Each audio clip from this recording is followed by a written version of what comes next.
Welcome to Love and Logic's Parenting Children with Health Issues. Do you ever wonder how to raise children who are confident, respectful, and responsible? Kids who eat right and take their medications all by themselves? Many parents rely on the rant, rave, rescue, and remind approach to parenting. And while this might work in the short run, it won't in the long run, especially if your kids are teenagers. So how do children really learn responsibility? With the 5 essential E's of Love and Logic. Join Dr. Foster Cline, a child psychiatrist, and Lisa Greene, a parent educator and mom of 2 kids with cystic fibrosis, as they discuss the 5 essential E's for raising responsible kids. Hello, I'm Dr. Foster Cline, and today we're taking one of the other E's of the 5 E's of Love and Logic. And right now we're going to be talking about encouragement. And with me here is Lisa Greene, mom of 2 cystic fibrosis kids. And let me say this about encouragement. Encouragement is something that is an important tool and it's an important skill, but it has to come from the heart, the same way empathy does. In other words, when we were talking about empathy, we didn't say this, but it doesn't do any good to say, oh, bummer for you. Oh, that's your problem. I bet you feel bad about that. It has to come from the heart. Encouragement has to come from the heart.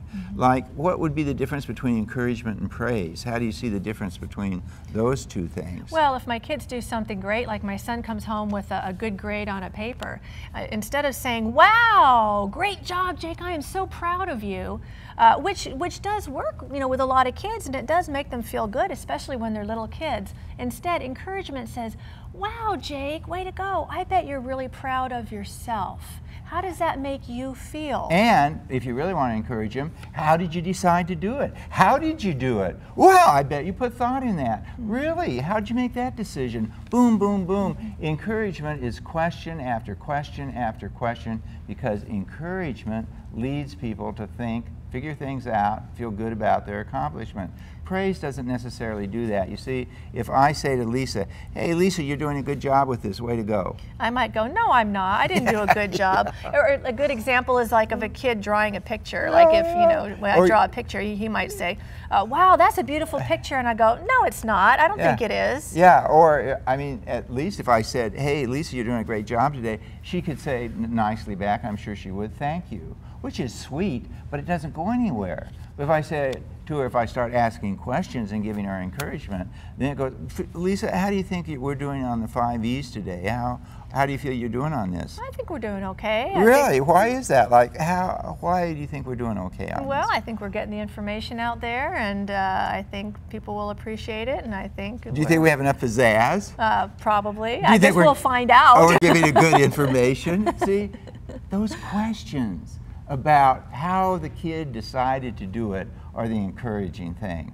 And that doesn't mean we can never praise them. We're not saying don't ever praise, but let's be aware of the fact that praise only works when the kid feels good about us and when they feel we're in a position to judge them. If both of those things aren't present, praise is not going to work. Well, and I think a danger with praise is that it's something that makes the parent feel good. And I think that's part of the challenge with praise, is because we want to be responsible for making the kid feel good about themselves, instead of saying things that kind of empower them to make the decision internally to feel good about themselves. Yeah, and I guess the last thing we want to say about that, the danger of the external praise, is then when kids blow it in high school, college, and some of the areas sometimes when suicide actually takes place, they're really afraid of disappointing their parents, and some take the easy way out on that. So when it's an internal thing, and we're going to talk about, you know, the encouraging thing, and when we talk about encouragement, like, geez, I know you can handle it, and so forth, then, and it's internal, and they're not trying to please some external source, it makes the kid tougher and able to cope with bad times better than if over a period of time they've done things to please their parents. Right, because their scale of success is based on their own internal scale. I mean, they're doing things to please themselves and to make the grade for themselves, not necessarily to please a parent. And so the magic phrase of encouragement as we end here, that you can use so many times, is, gosh, honey, how are you going to work that out? Or, gosh, honey, how did you decide to work that out? Those are the 2 magic phrases of encouragement. Thank you for your interest in Love and Logic's Parenting Children with Health Issues.